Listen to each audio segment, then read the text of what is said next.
បន្ទាប់ពីកម្ពុជាទទួលទង់ជាផ្លូវការពីម្ចាស់ផ្ទះអារ៉ាប់រួមសម្រាប់ការប្រកួតកីឡាយុវជនអាស៊ីប៉ារ៉ាហ្គេមលើកទី5ឆ្នាំ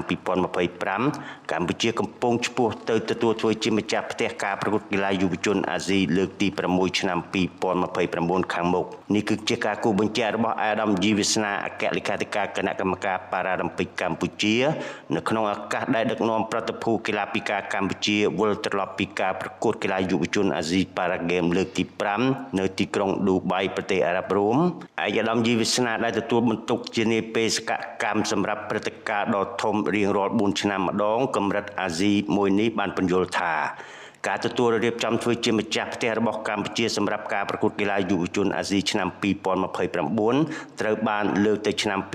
2031ដែលជាសិទ្ធិធ្វើជាម្ចាស់ផ្ទះបន្តវេនពីប្រទេសបារ៉ែនឆ្នាំ2025ប៉ុន្តែសម្រាប់ការប្រកួតកីឡាយុវជនអាស៊ីប៉ារ៉ាហ្គេមលើកទី6ឆ្នាំ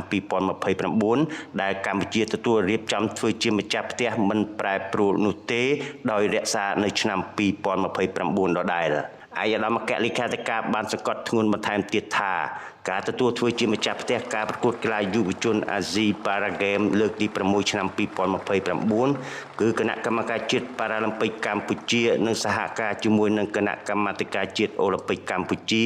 ដោយបានរៀបចំផែនការមេរួចរាល់អស់ហើយក៏បានរៀបចំពង្រៀងរចនាសម្ព័ន្ធរួចរាល់ហើយដែរប្រសិនបើកម្ពុជាមិនរៀបចំពង្រៀងរចនាសម្ព័ន្ធរបស់ខ្លួនជម្រាបជូនដល់អន្តរជាតិក៏គណៈកម្មការប៉ារ៉ាអន្តរជាតិមិនប្រកល់ទង់បន្តវេនដល់កម្ពុជាដែរ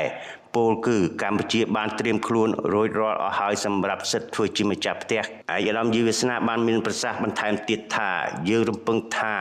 ពង្រៀងរចនាសម្ព័ន្ធគ្រប់គ្រងដឹកនាំនៅក្នុងការរៀបចំធ្វើជាម្ចាស់ផ្ទះអាចនឹងកើតជាផ្លូវការនៅបំណាច់ឆ្នាំ2025ហើយយើងជឿជាក់ថា